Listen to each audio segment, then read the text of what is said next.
అదే RTV app వార్తల్ని క్షణాల్లో చదివే అవకాశం ఉంటుంది. ఒక న్యూస్ పేపర్, ఒక టెలివిజన్ ఛానల్ మీ చేతుల్లో ఎప్పుడూ ఉంటాయి.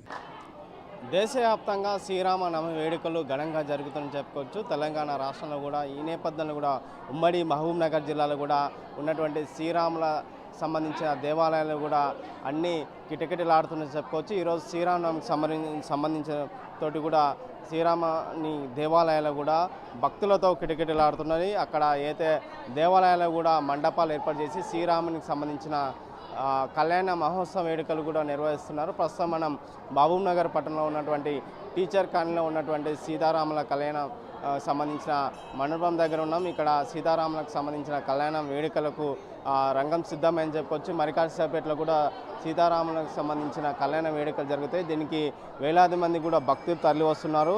దాదాపు ప్రతి ఏడాది కూడా ఈ టీచర్ కాలంలో ఉన్నటువంటి సీతారాముల దేవాలయాలు కూడా శ్రీరామునికి సంబంధించిన శ్రీరామనవమి రోజు కూడా సీతారాముల కళ్యాణ వేడుకలు జరుగుతాయి. ఈ కళ్యాణ వేడుకలు చూసేందుకు కూడా భక్తులు తండలు కూడా తరలి వస్తున్నారు. ఇక్కడ శ్రీరాముని కళ్యాణోత్సవం అంగరంగ వైభవంగా కొనసాగుతుంది. ఈ సందర్భంగానే కూడా భక్తులు భారీ ఎత్తున కూడా తరలి వచ్చి సీతారాముల కళ్యాణ వేడుకలను చూసేందుకు కూడా ఆసక్తి చూపిస్తున్నట్టు చెప్పుకోవచ్చు. ఏదైనా కూడా ఉమ్మడి మహబూబ్నగర్ జిల్లాలో ఉన్నటువంటి శ్రీరాముని దేవాలయాలు, అలాగే ఆంజనేయ స్వామి దేవాలయాల దగ్గర కూడా సీతారాముల కళ్యాణ వేడుకలు కూడా మండపాలు ఏర్పాటు చేసి ఆ దేవాలయ సిబ్బంది కూడా సీతారాముల కళ్యాణ వేడుకలు కొనసాగుతున్నాయి. ఈ నేపథ్యంలో కూడా ఈరోజు మహబూబ్ నగర్ పట్టణంలో ఉన్నటువంటి అన్ని ఏదైతే సీతారాముల కళ్యాణ వేడుకలకు సంబంధించి కూడా ఉన్నటువంటి శ్రీరాముని సంబంధించిన దేవాలయాలు కూడా ఈరోజు కళ్యాణ వేడుకలు జరుగుతున్నాయి.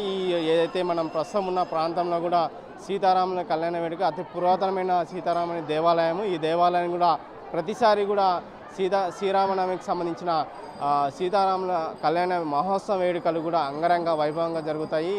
ఇక్కడ అమ్మవారి శ్రీరాముడు సీతకు సంబంధించిన వేడుకలు సేమ్ మన సంస్కృతి సాంప్రదాయ ప్రకారంగా ఈ పెళ్లి వేడుకలు ఏ విధంగా జరుగుతాయో ఆ విధంగానే శ్రీరామునికి సంబంధించిన ఎదుర్కోలు కావచ్చు, తర్వాత శ్రీరామునికి సంబంధించిన అమ్మవారు అటువైపు వరుడు సంబంధించి ఇటువైపు వధువుకు సంబంధించిన బంధువుల తరపు కూడా ఇక్కడ భక్తులు కూర్చుంటారు. అలాగే ఏదైతే భద్రాచలంలో ఏ విధంగా సీతారాముని కళ్యాణోత్సవ వేడుకలు జరుగుతాయో ఆ విధంగానే కూడా ఇక్కడ ఉన్నటువంటి టీచర్ కళ కూడా సీతారాముల దేవాలయంలో కూడా ఆ విధంగా సీతారామునికి సంబంధించిన కళ్యాణ మహోత్సవం అంగరంగ వైభవం జరుగుతుందని చెప్పుకోవచ్చు. ముఖ్యంగా ఇదే అంశం పైన కూడా కొంతమంది స్థానికులు ఉన్నారు. వారిని అడిగే ప్రయత్నం చేద్దాం. శ్రీరామునికి సంబంధించిన వేడుకలు ఏ విధంగా కొనసాగుతున్నాయి అనే అంశం పైన కూడా వారిని అడిగే ప్రయత్నం చేద్దాము. ఇంకా ఇప్పుడే కొనసాగుతున్నాయని చెప్పుకోవచ్చు. ఈ వేడుకలకు సంబంధించి కూడా ఆలయ సిబ్బందితో పాటు ఈ కమిటీ సభ్యులు ఎవరైతే సీతారాముల కళ్యాణోత్సవం సంబంధించిన కమిటీ సభ్యులు ఉంటారో ఆ కమిటీ సభ్యులకు సంబంధించి కూడా ఏర్పాట్లు కూడా కొనసాగుతున్నాయి. ఈ ఏర్పాట్లకు అన్నీ కూడా రంగం సిద్ధం చేసుకునవచ్చు. మరి కాసేపట్లో ఈ సీతారాముని కళ్యాణోత్సవం అంగరంగ వైభవంగా కొనసాగుతుంది. ఈ నేపథ్యంలో కూడా దీనికి సంబంధించిన కూడా ఆలయ సిబ్బంది కావచ్చు, కమిటీ సభ్యులు కావచ్చు, దీనికి సంబంధించి కూడా ఈ అయితే సీతారాముల కళ్యాణ మహోత్సవం ప్రతిసారి అంగరంగ వైభవంగా తీసుకొస్తున్నారు. కాబట్టి ఈ టీచర్ కాలనీతో పాటు ఉమ్మడి మహబూబ్ నగర్ జిల్లా ఉన్న దేవాలయాలు కూడా ఇలాగనే కొనసాగుతున్నాయి. ఈ నేపథ్యంలో కూడా ఈ రామాయణంలో ప్రతిసారి ఈ కళ్యాణ మహోత్సవం వేడుకలు నిర్వహిస్తారు. కాబట్టి దీనికి సంబంధించి ఆలయానికి సంబంధించింది, అలాగే కళ్యాణోత్సవ మహోత్సవ కమిటీ సభ్యులకు సంబంధించిన వారిని అడిగే ప్రయత్నం చేద్దాం. చెప్పండి, వేడుకలు ఏ విధంగా కొనసాగుతాయి? ఇవి ఉగాది నుండి శ్రీరామనవమి కళ్యాణ మహోత్సవం సందర్భంగా వసంత నవరాత్రుల కార్యక్రమము ప్రారంభమైంది. అయితే ఉగాది మర్నాడు నుంచి ప్రాతకాలము అభిషేకము, వస్త్రాలంకరణ సేవతో పాటు సాయంకాలానికి మనం పల్లకి సేవ ఉంటుంది.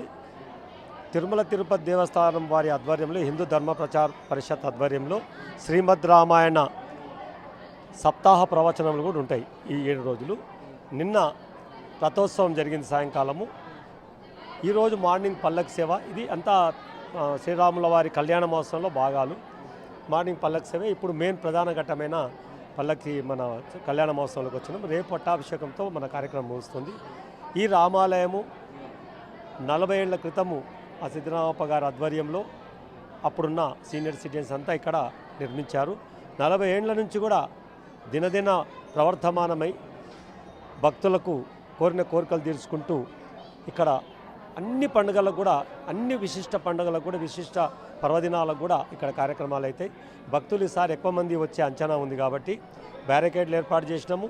తర్వాత వాళ్ళకి నీటి వసతి, తర్వాత వాళ్ళకు స్క్రీన్ కూడా ఏర్పాటు చేసినాము. భక్తులు చాలామంది వస్తారు కాబట్టి అందరూ కూడా ఎవరు కూడా ఇక్కడ ఒక 40 మంది వాలంటీర్స్ను సేవాదాలను కూడా ఇక్కడ మనం ఏర్పాటు చేసుకున్నాం.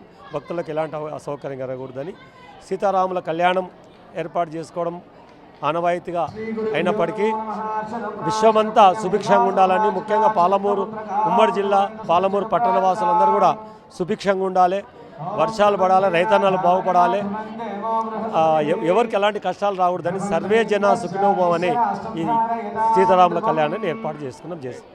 రైట్, మొత్తం మీద కూడా సీతారాముల కళ్యాణోత్సవం అంగరంగ ఏర్పాటు చేస్తాం. దీనికి అన్ని ఏర్పాట్లు కూడా పూర్తి చేస్తాం. అలాగే ఈసారి కూడా సీతారాముల కళ్యాణోత్సవం అంగరంగ వైభవంగా నిర్వహించి ఈ పాలమూరు సుభిక్షంగా ఉండాలని, రాబోయే వర్షాకాలం కూడా ఈసారి వర్షాలు బాగా కురిస్తే రైతులు కూడా సుభిక్షంగా ఉంటారని చెప్పి ఈ వేడుకలో రాముల వారు అలాగే సీతమ్మ కూడా దీవెనలు ఇవ్వాలని కూడా ఇక్కడ నిర్వాహకులు తెలియజేసిన పరిస్థితి కనిపిస్తుంది.